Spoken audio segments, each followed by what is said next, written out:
哎，你们说，宋星辰他一个医生，居然天天穿得像女明星。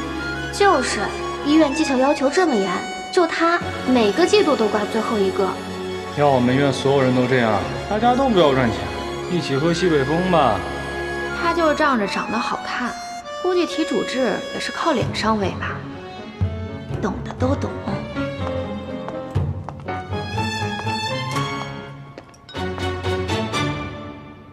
不好意思啊，我来晚了。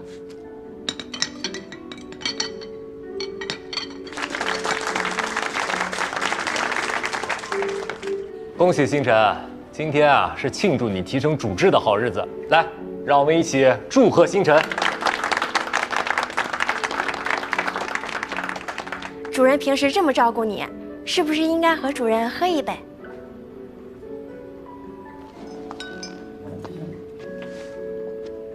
各位同事，感谢大家今天来捧场，也谢谢张主任这几年来的栽培。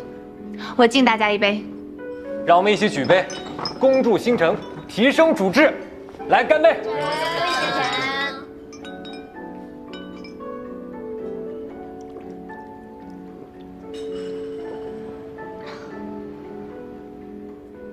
今天的聚会不是升职宴，是散伙饭。我辞职了。辞职？为什么辞职啊？专业和业绩，我觉得专业更重要。当然了，非常感谢这几年你对我的照顾。再见了，各位。我叫宋星辰，今年29岁，原本一直是个别人家的孩子，顺从家人的期待，按部就班地考上了医科大学，读研度过规培期。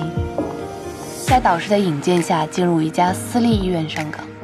按正常发展，我以后会评职称，做个明星大夫。不过现在，一切都有了不同。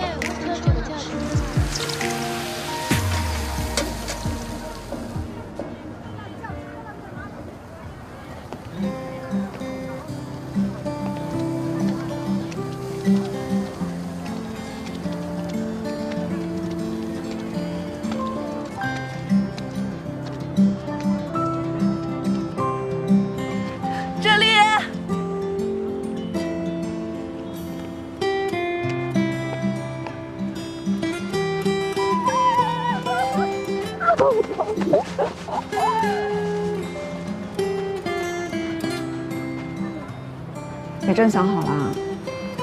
当然了，不然呢？预谋已久啊，宋星辰，干得漂亮！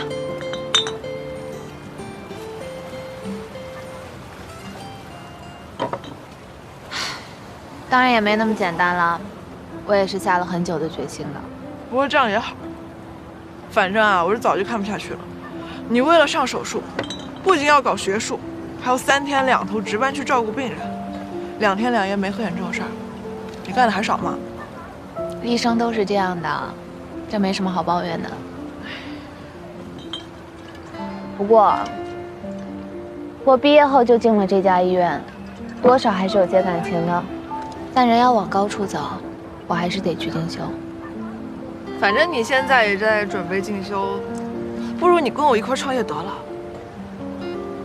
你说我啊？女性用品店有什么不可以吗？好。为了那些好姐妹们的幸福生活，我愿意肝脑涂地。冲！让我们一起迎接即将来临的30岁！干杯！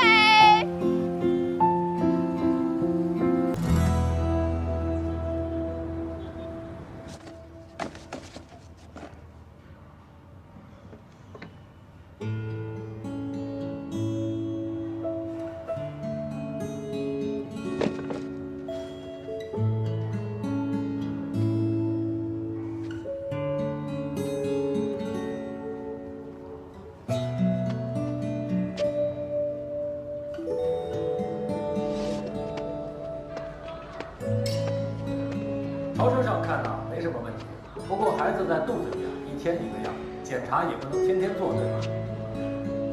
我呢是想再做一个全方面的检查。钱是小事啊，主要是我们想买卖放心。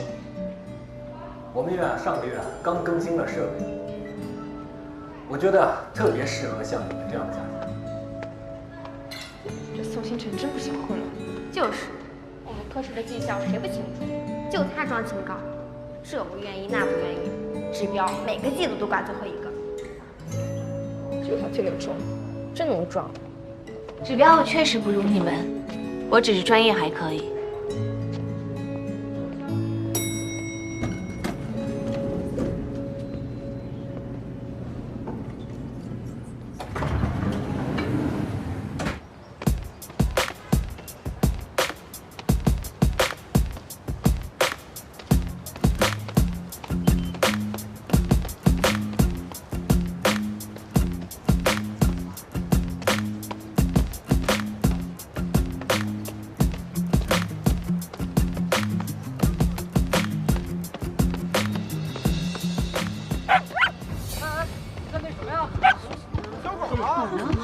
这么危险啊！小朋友怎么了？有只小狗爬到上面去了，现在怎么办啊，姐姐？怎么了？保安大哥，3楼的租户在吗？我们现在得立刻上去把小狗救下来。对，3楼人不在，他们都出国了，门打不开，你们也进不去啊。我打电话叫救援，别害怕啊。哎，快快啊！注意安全！哎，小心点！哎，小心！哎，小心小心！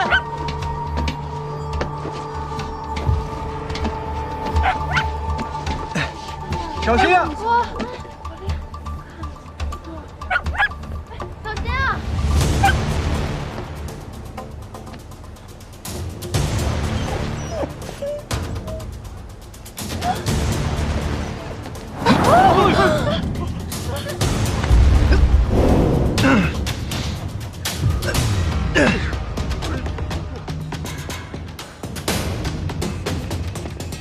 来，过来，过来，别动，过来，来来来，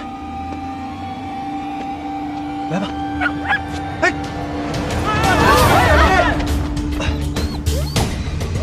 快帮忙！接着，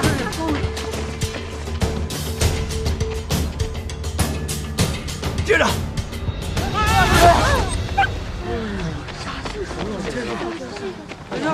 王小哥，他怎么办？危险！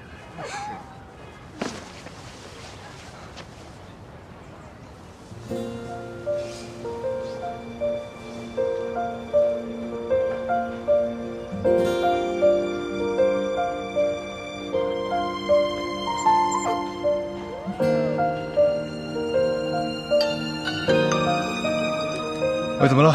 今天是你上岗的日子，可别忘了。知道了，马上就到。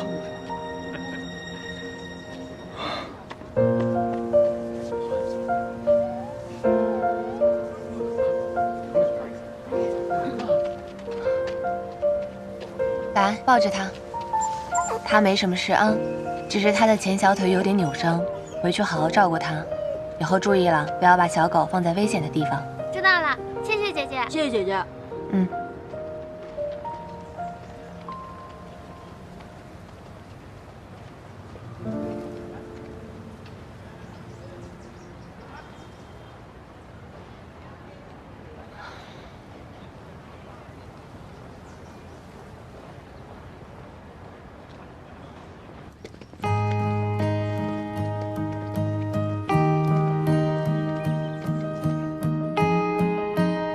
今天这个会呢，是要跟大家宣布一件重要的事情，那就是欢迎我们极业救援队新一任队长苏清澈苏队。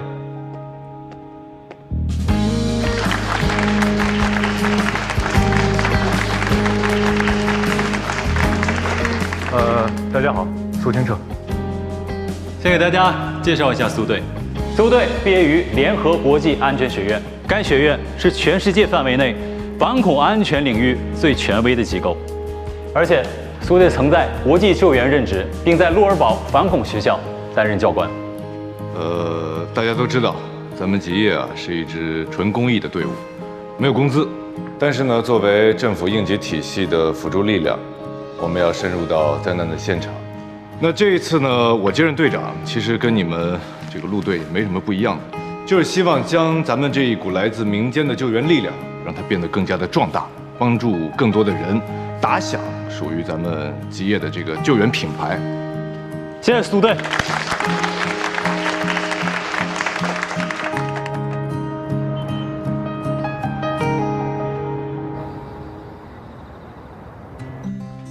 星辰，怎么有时间回来吃饭了？最近不忙啊？最近还好。那私立医院和公立医院不一样，那业务都有指标的，特别忙。你怎么闲下来了？就是前一段不是老加班吗？正好这段时间该我轮休了。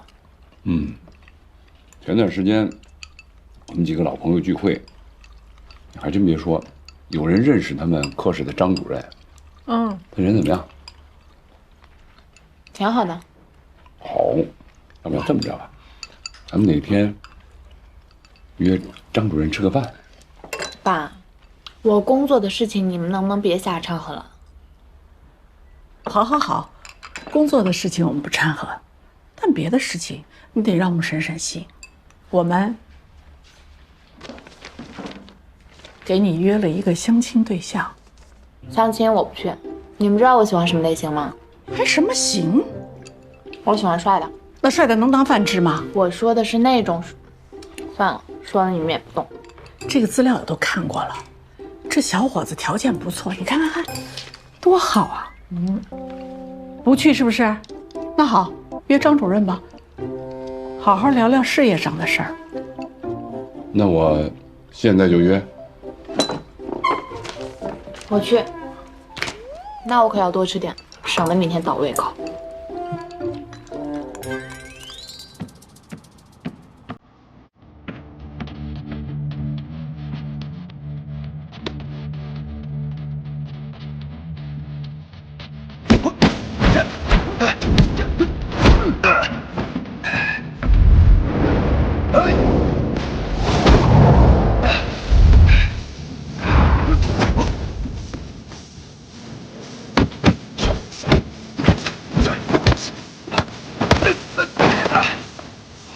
来，继续来，来！哎呀，不打了，你有病吧你？真的是，不打了，不打。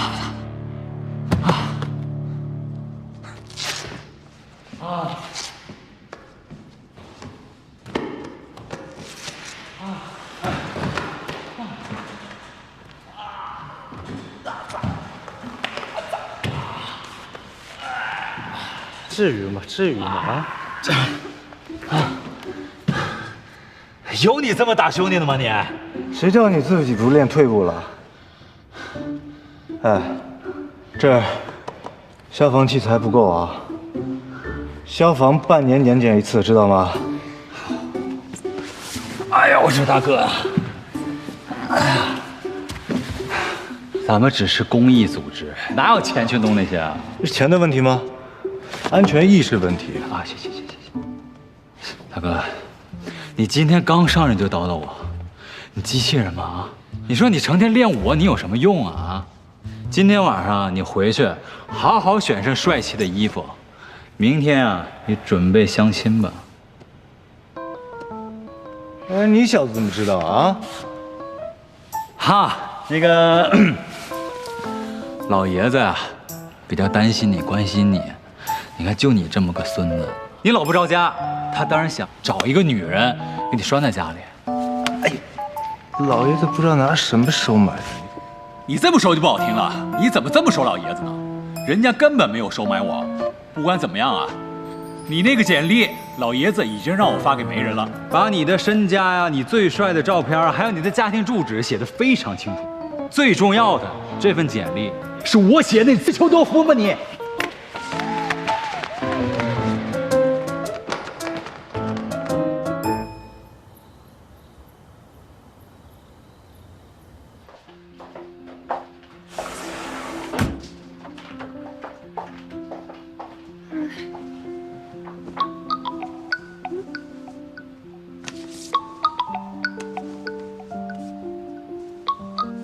喂，咋样啊，宝贝？今天坦白没？没呢。我妈让我在辞职穿帮和去相亲中选一个，我选择相亲了。阿姨这次找的人怎么样啊？能不能入得了你的法眼？你都多久没有谈恋爱了？之前是没有时间，这次啊，我觉得你该找个合适的人处一处了。真的那么靠谱，还用得着相亲吗，大姐？而且啊，我的男朋友现在就是店铺和进修，就算我真的要谈，我期待的也是两情相悦、势均力敌的爱情。也是。所谓的相亲呢，就是让一群最不会搞定异性的男女，去搞定一群最难搞定的异性。宋老板，威仪。不对，是这个男人威仪，我要去搞砸他。你打算怎么做啊？第一，故意迟到；第二，穿着暴露引人遐想；第三，怼天怼地。我就不信哪个男人能受得了这3连击。那就祝宋老板旗开得胜。我在工作室等你，班师回朝。好的，想你啊。拜拜。拜拜。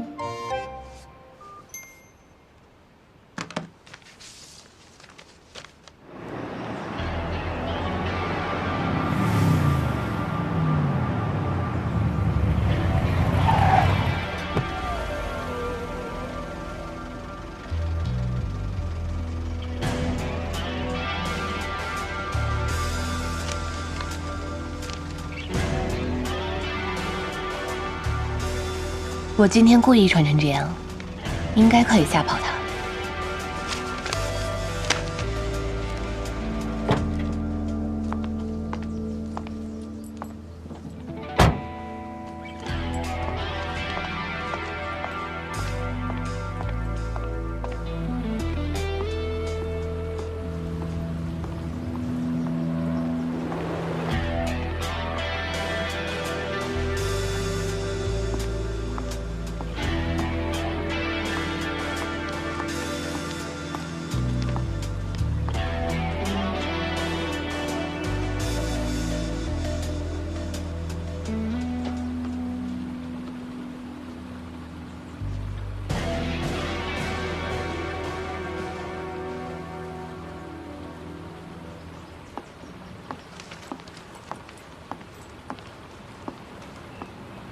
你就是苏清澈，宋小姐，是我。你好，是他。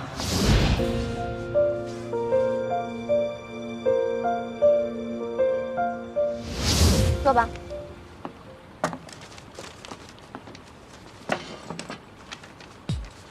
宋小姐，你迟到了15分钟。哦，我都没注意。为什么出来相亲啊？家里要求。这倒一致。看资料，你是消防队员吗？不是公职。你是医生？现在不是了。什么意思？我不做医生了，现在的身份是女性用品店的店长。有什么？你听到的。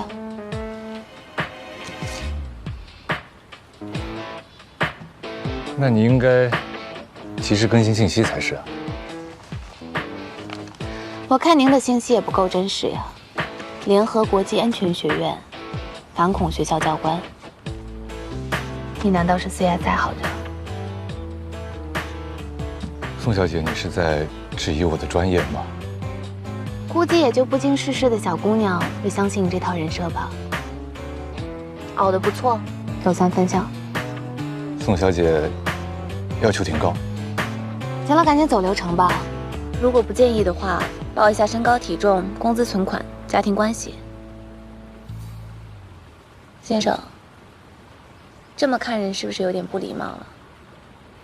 对不起，我只是在想，我们是不是在哪儿见过？你觉得这套对我有用吗？还是说正题吧。不好意思，刚才你问的那些我都不想回答。那请问苏先生有什么是可以透露的呢？房、车，谈过几个女朋友？资料上都有。光看资料怎么知道有没有水分啊？说到资料，您的这份资料也是落差太大了，不利于你相亲。什么落差？这照片是你吗？这怎么就不是我？如假包换，你有意见吗？没有意见，只不过是友情提醒。简历上写恋爱经验为零。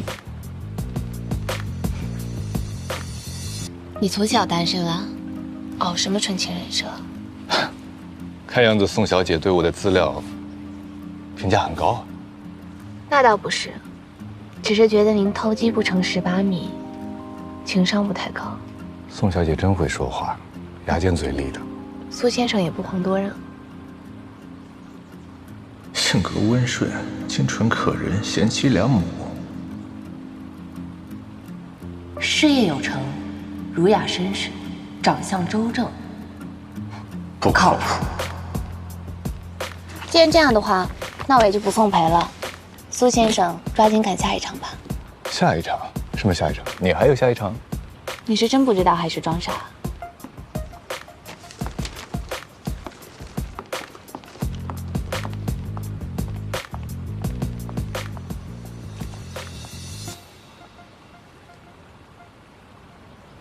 莫名其妙。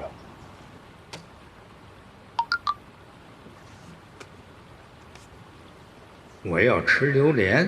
唉。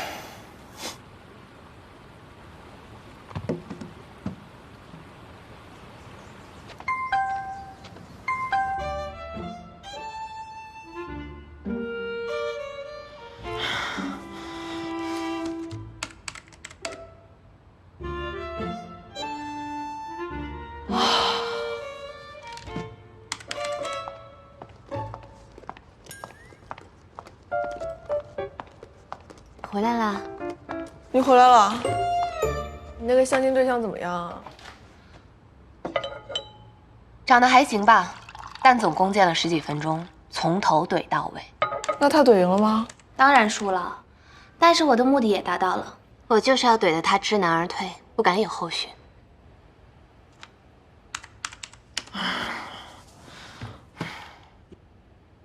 你怎么了？宝贝，我跟你说，我们店铺至今无差评的记录就在刚刚被打破了。怎么回事啊？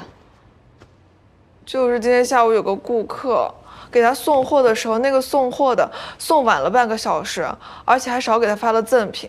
我求爹爹告奶奶，我嘴皮都快磨破了。他非说我们使命必达是虚假营销，非要给我们一个差评。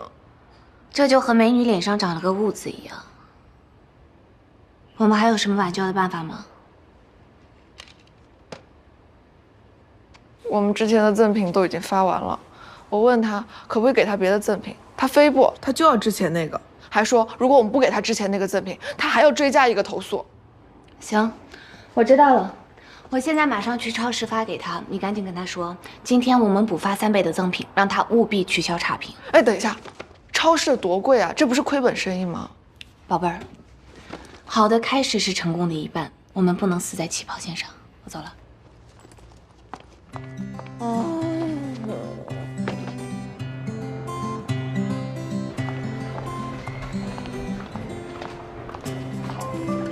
哎，不好意思，这个还有货吗？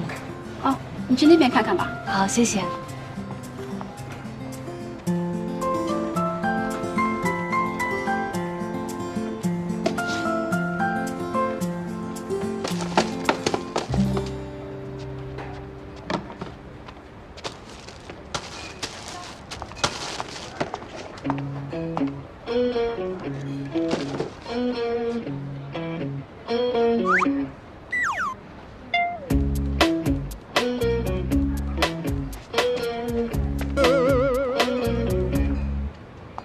有女朋友还来相亲？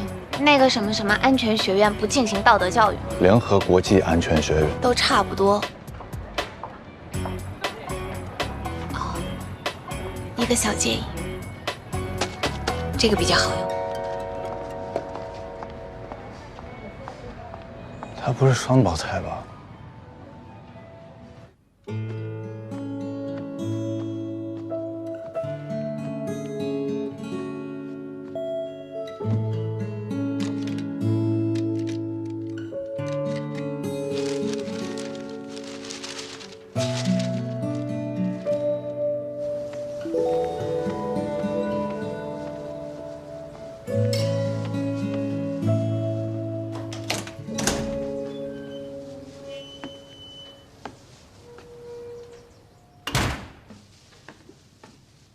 爷爷，爷爷，哎，榴莲给你买回来了啊！哎，这怎么样？什么怎么样？什么怎么样？你干什么去了？啊，妞儿相亲了。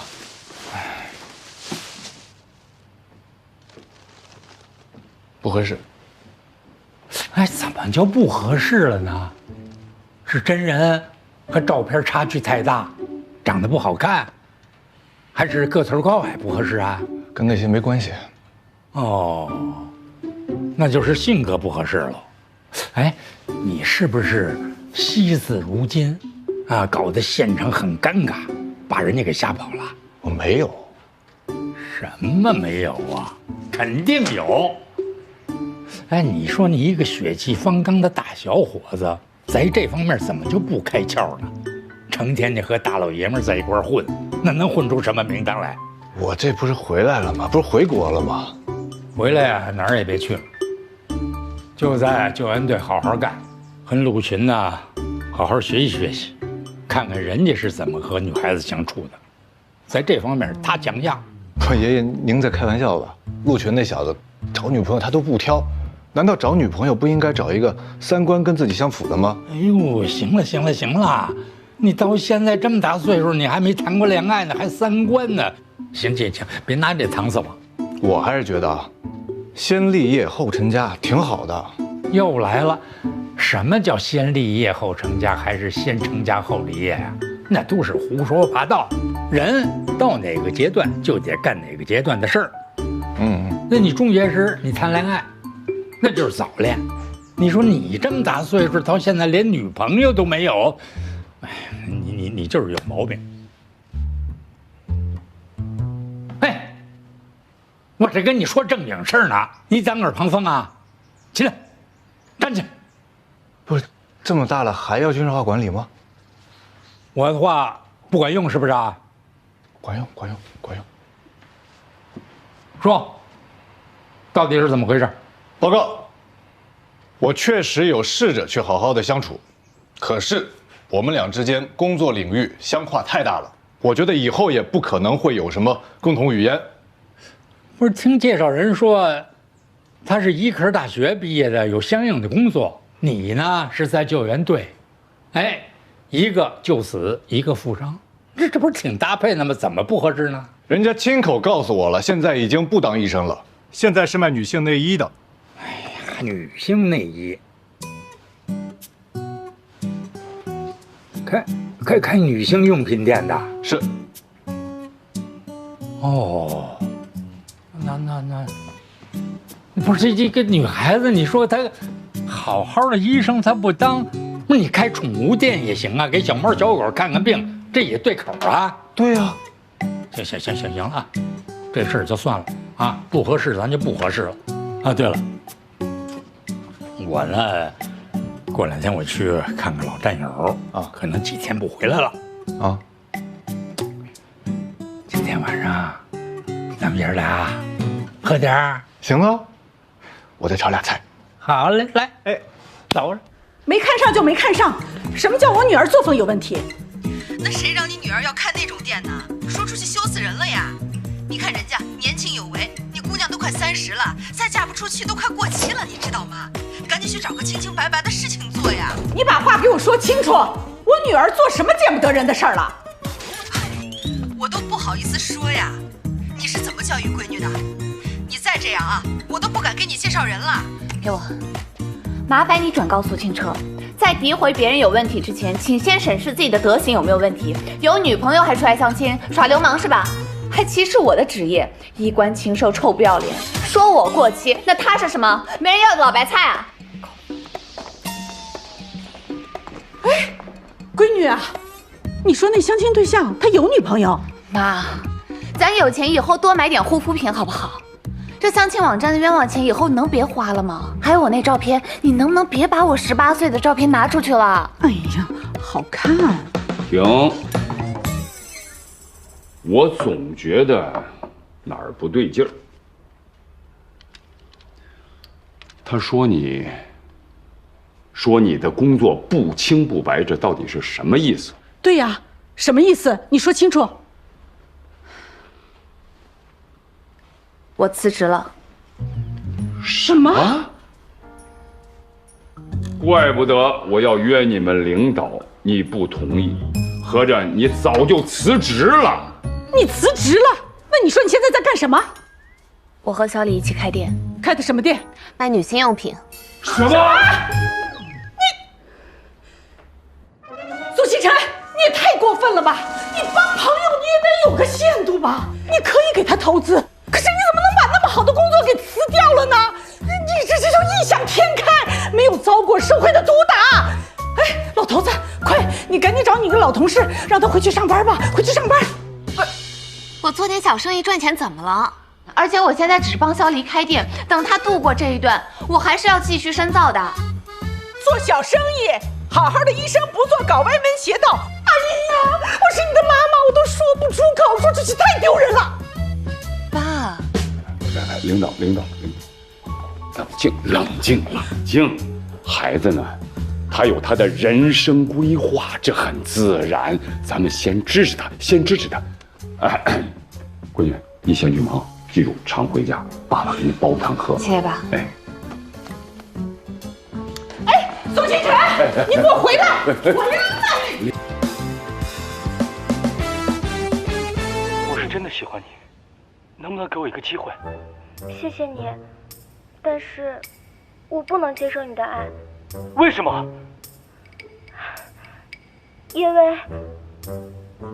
因为我已经是2个孩子的妈妈了。这也太狗血了吧！这不是真的。这都什么年代了，这个公众号还给我推荐这种剧，差评。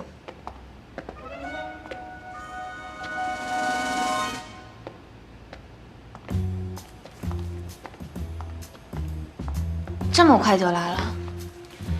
这种东西应该丢到这店的垃圾桶里。这种贴身衣着我们店是不允许退货的。你见过哪些贴身衣着是支持退货的？看来你对我们这个行业还真是一点了解都没有，全是偏见。你什么意思啊？我只是希望你能了解清楚了再去造谣。卖这些产品不是作风有问题，而是正规生意。就是你吧，造我姐妹的谣。我当是谁呢？长得还人模人样的，说女孩子是过期货，我看你才是垃圾。还有，你明明有女朋友，还相什么亲啊？你个大渣男！小李，苏清澈，你今天是来踢馆的，那你可就来错了。我不过是因为那天从超市抢了你要买的东西，有点不好意思。你不喜欢扔掉就好了。我觉得你们对我可能有什么误会吧。第一，我确实没有女朋友，我也没有说过她是过期货，更没有说过你有什么。我不想知道，这事儿就到此为止，咱们两清了，慢走不送。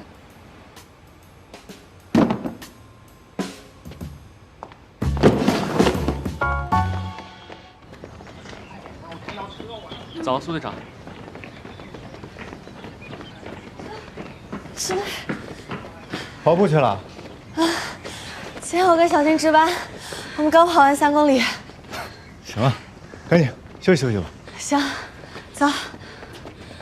哎，小金，小金，小金，怎么了？小金，你是不是有哮喘啊？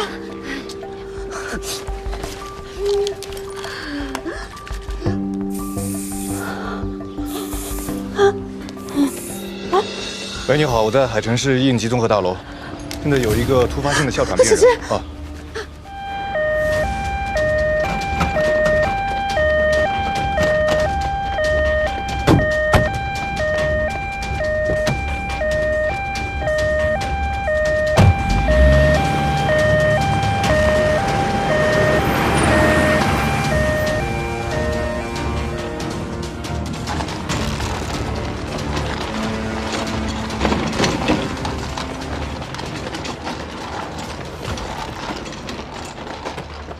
没事吧？都怪我，小琴是因为跑步之后的劳累喘息引发的过度呼吸综合症。其实拿东西扣住口鼻做重复呼吸就能缓解，是我缺乏经验，以为它只是普通的哮喘，我就完全没往那方面想。要是再晚一步就……没事，别想那么多了。急救呢需要经验，我们只是需要更多专业的医疗培训。要不你先回去吧，这儿我跟陆巡看着就行。你先回家，就别回队里了。行。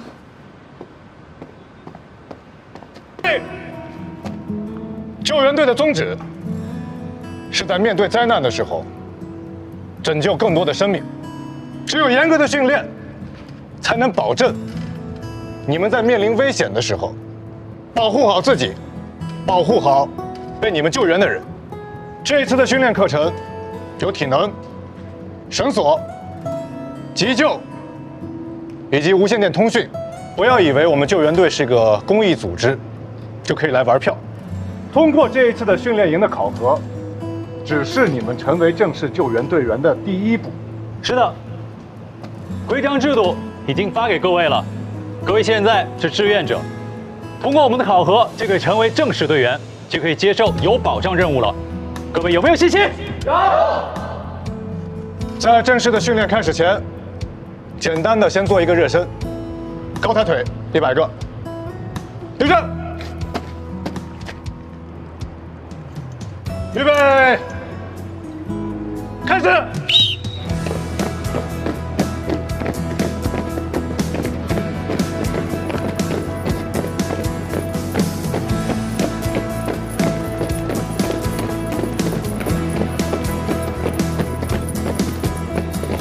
停一下，你叫什么名字？报告队长，谢元。谢元。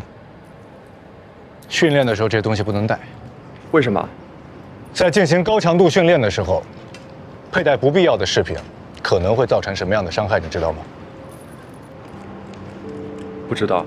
在高强度运动中，如果你受到了强烈的撞击或者不小心摔倒，很有可能会给自己，甚至是被你救援的人造成伤害。摘了。我跟大家也再强调一下，类似于这样不必要的饰品，或者说你们成为了正式的队员，在进行救援行动的时候，我都不希望再看到，明白了吗？明白。训练结束后，违禁品检查。高抬腿准备。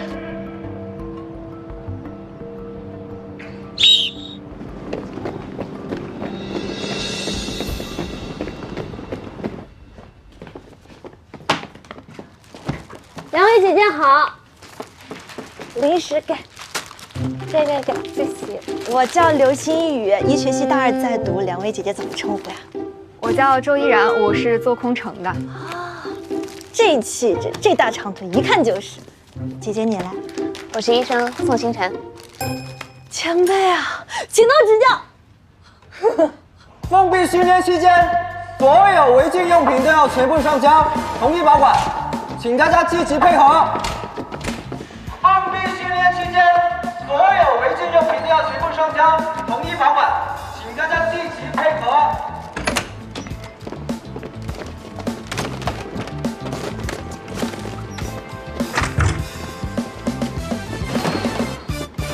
队长好。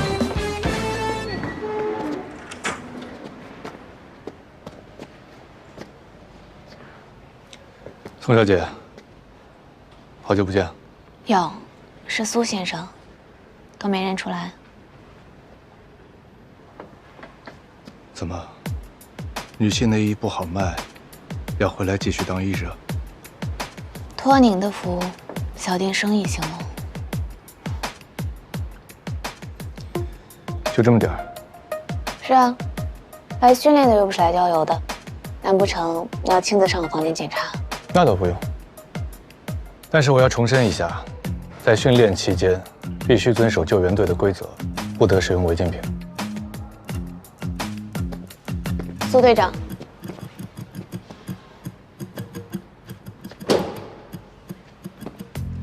何必呢？专门来抓个小辫子。你是在质疑我对你特殊照顾吗？我是医疗队的教员，是来帮你们培训志愿者的。是，你是医疗队的教员，但在救援队，你仍是一个新人，跟大家一起参加集训，遵守救援队的规则，有问题吗？没有。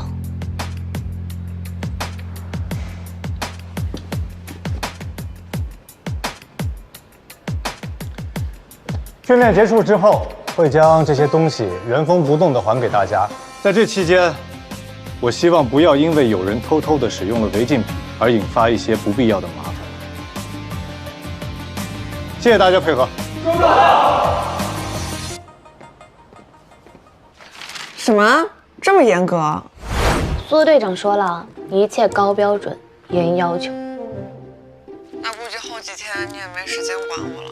那店铺升级的事儿怎么办啊？店铺的事儿只能你盯着了，要用的文件，工作室的电脑里我都有备份，你去看一下吧。好吧。哎，不过你说，他这会不会是为了故意引起你的注意啊？不会吧？不过冤家路窄也是真的。行吧，那我先挂了，有时间再给你打电话。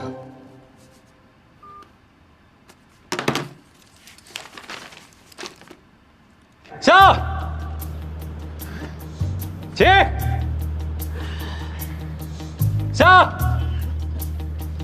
起，下，起，下，起。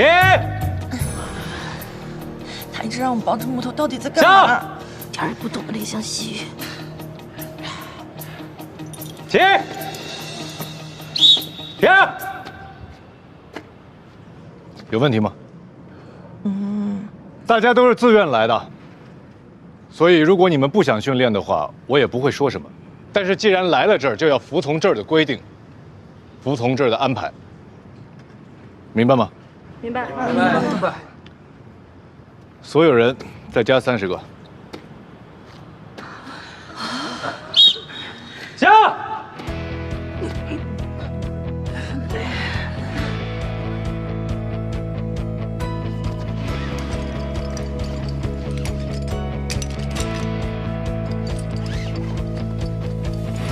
吉业救援队，中国公益救援队顶尖品牌，几乎参加了国内所有大型灾害的救援工作。作为一个有志青年，29岁前的人生都在按部就班的生活。现在有机会，可以做点自己想做的事了。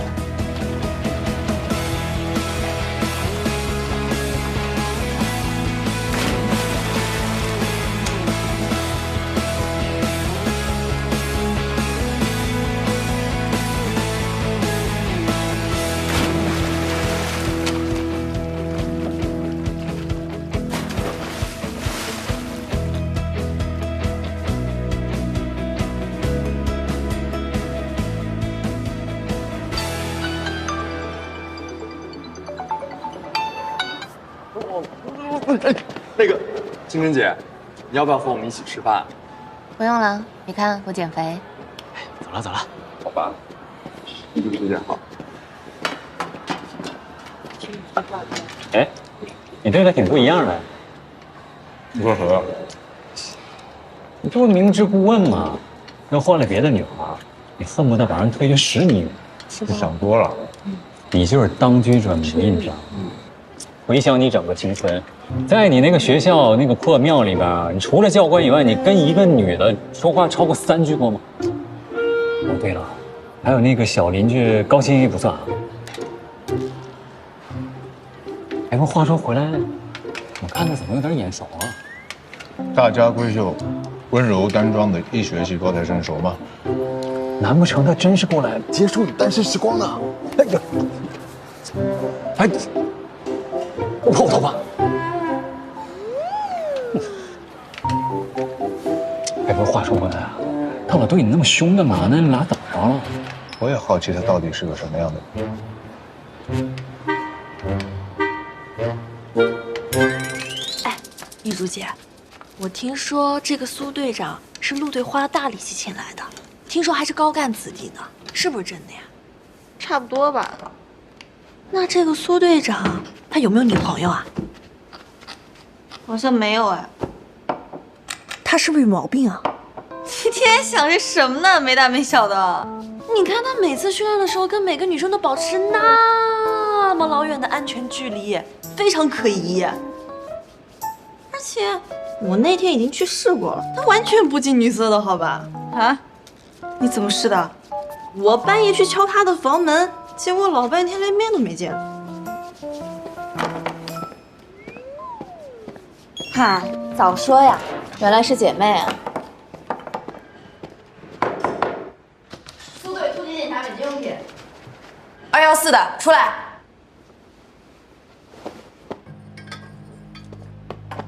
之前明令禁止寝室不可以用热得快，下次一定要小心啊。对，下次不会了。没事吧？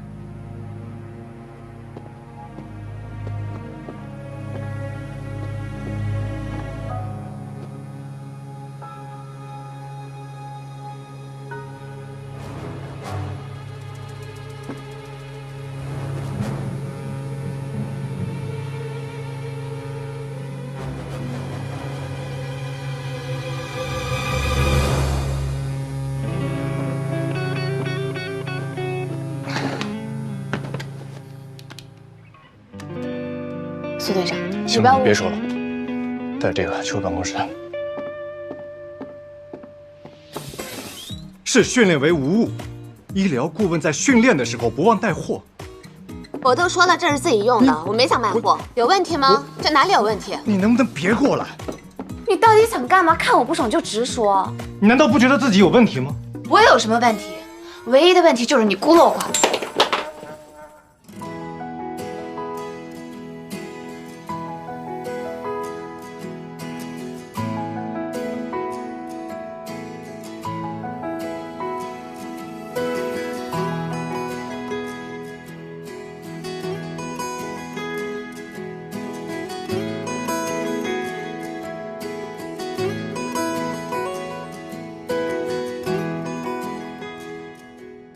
以上就是心肺复苏的理论部分，大家可以先消化一下，我们下次再实践。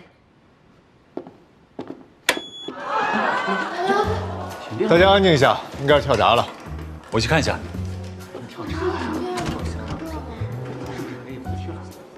安静。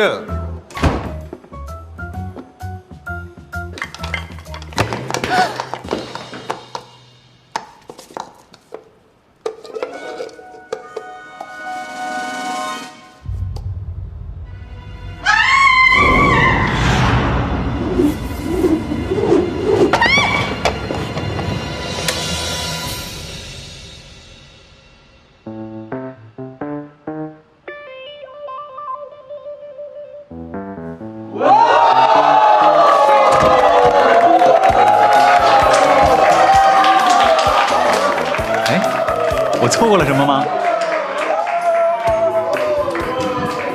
我好像抓伤你了，我看看。没事，没事。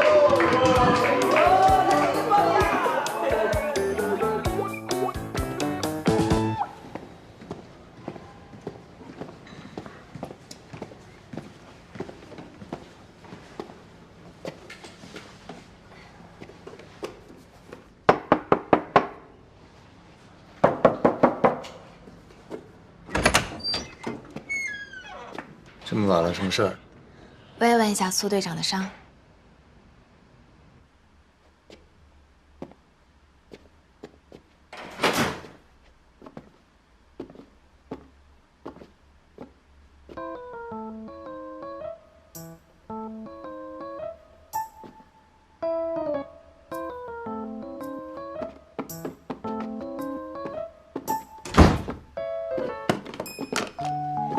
那个陆军让你来的？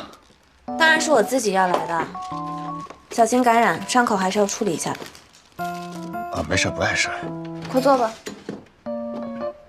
快坐了。上衣脱掉。嗯？啊什么啊？不然药涂不到。脱衣服不太好吧？不想被感染的话，就废话少说，不然我就不走了。要我帮你脱吗？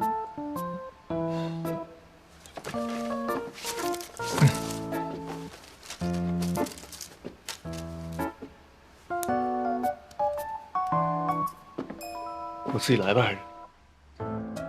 你能涂到吗？别矫情了，我手很轻的。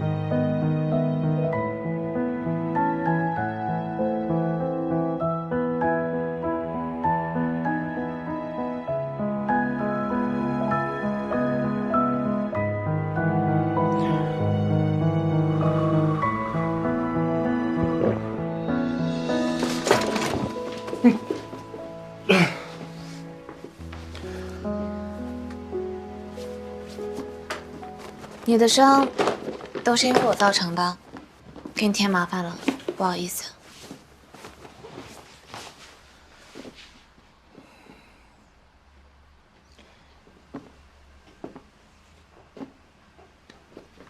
干嘛？其实我也要向你道歉。那个东西我查过了，确实是狩猎用。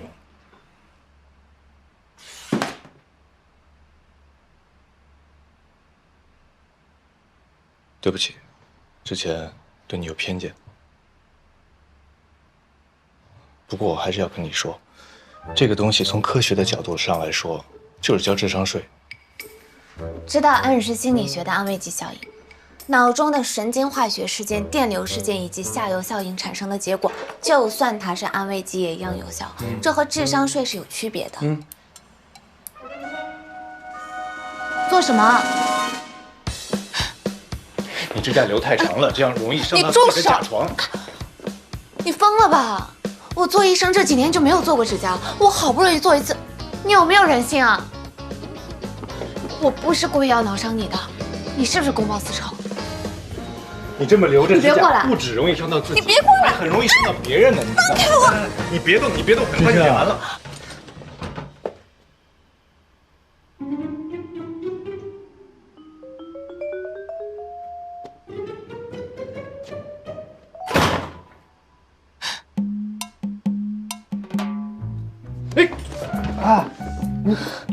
你属狗的吗你？咬人？我看你才属狗，还是狼狗？什么意思啊？苏队长，既然你不喜欢女人，就不要对女人动手动脚的。你说我不喜欢女人，你对我是不是有什么误解？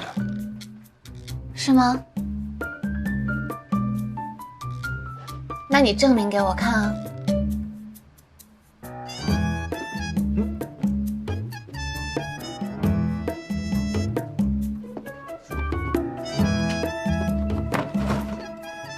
证明啊！证明啊！雷声大雨点小。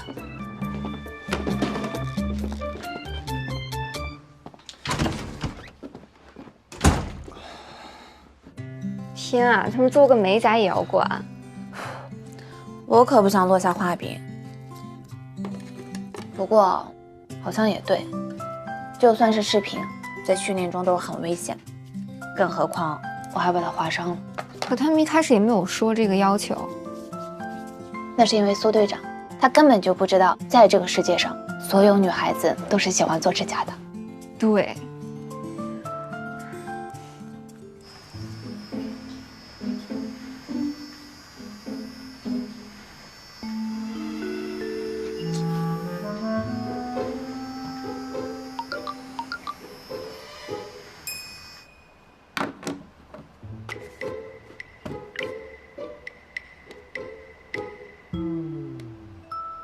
宋星辰怎么回事啊？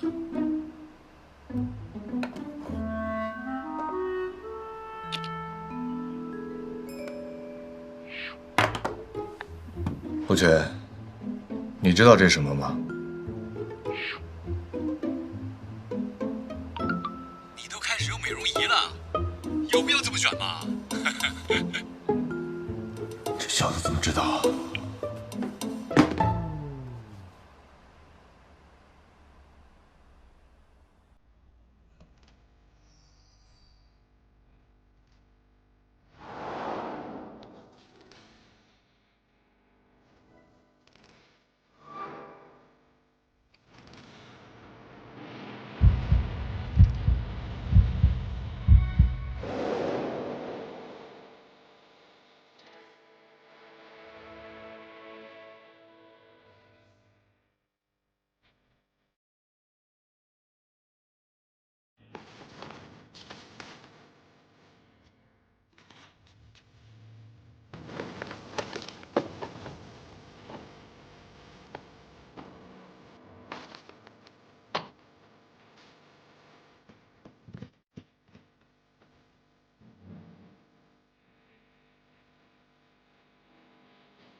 你怎么在这？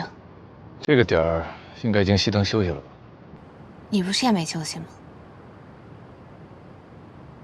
练过。小时候学过，只是好久没练过了。可以给我试一下吗？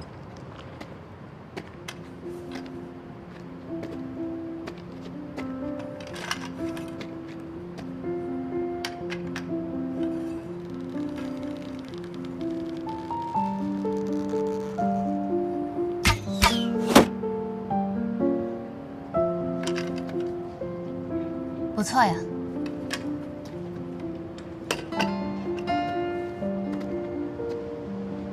我不知道当时介绍我们相亲的人说了什么，但如果对你造成什么不良影响的话，我给你道歉。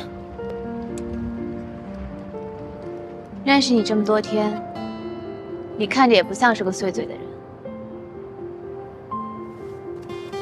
有一点我想不明白，这这么苦，为什么来救援队？因为我喜欢。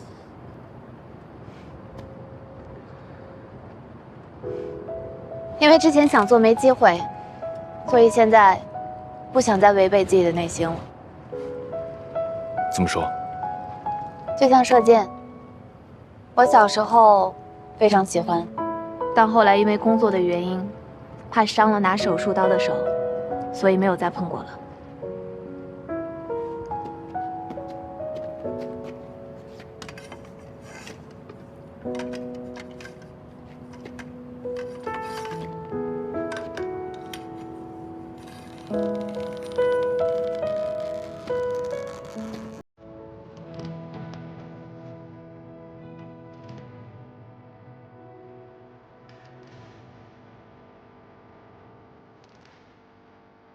专心点。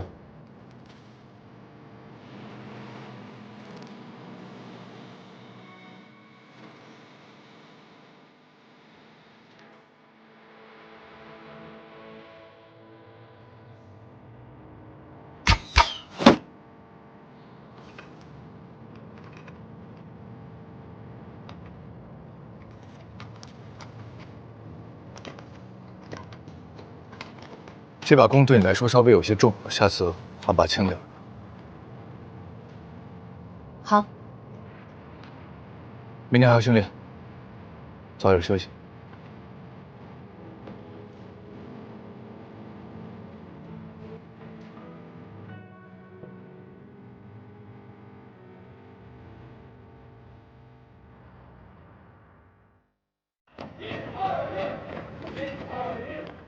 明天开的那个会，那些资料你今天必须要准备好。没问题。怎么？哎，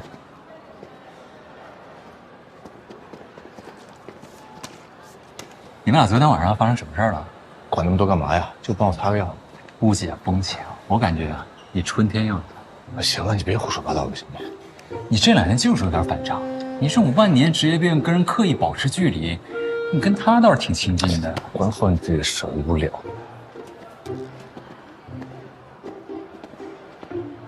吃饭啊，宋医生。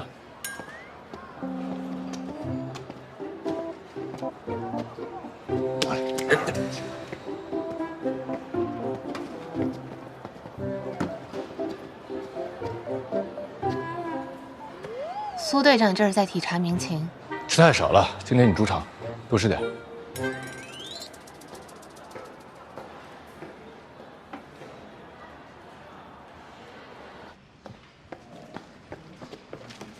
记得不错。苏医生，帮忙运送模拟人的车路上出了点麻烦，还得等一会儿才能到。时间来不及了，训练不能耽误，我们来吧。好。现在由我来教大家 CPR 心肺复苏术的正确操作流程。现在由我和孙艺竹做配合，给大家展示一下。来吧。好。首先呢，我们要先确定对方的呼吸、心跳是否骤停，用手心最敏感的部位去感受心跳，用耳垂去感受对方的呼吸是否存在。心肺复苏的操作要点：按压比例与人工呼吸为15:1，持续进行5个周期，约2分钟，再次判断效果。平和的吹气，注意，千万不要用力吹。过程中，我们要观察患者的胸廓有无抬起。接下来就是进行反复的按压和人工呼吸，一定要注意观察患者的实时反应。接下来呢，就是两两一组，配合一下。就差一组啊！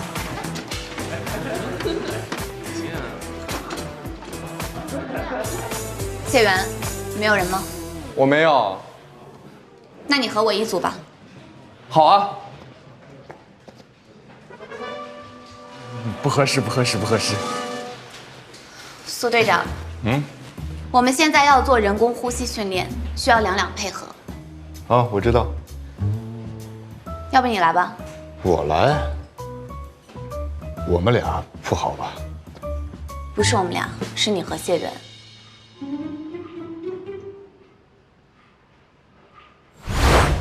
患者，你没事吧？需要抢救。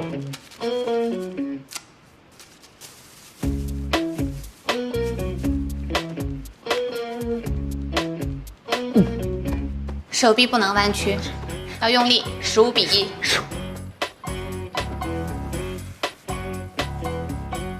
谢元，我说的是人工呼吸，不是接吻，你干嘛那么紧张？好。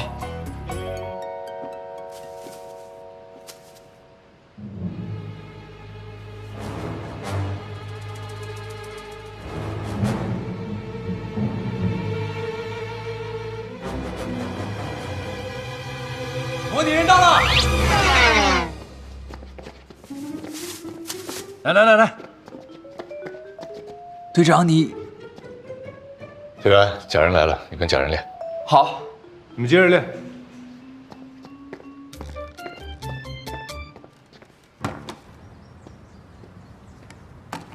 无线电通讯是咱们救援队员每一个人都必备的一项技能，请大家现在按照发给你们的说明，将频道调到我们队的专属频道。喂，苏队，我还是弄不好，你帮我看一下。还有我，我也不会。啊，那好了。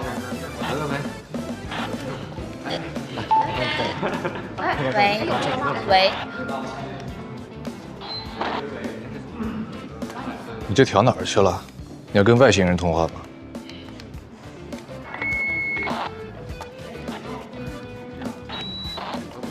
喂，收到。喂，听到吗？收到。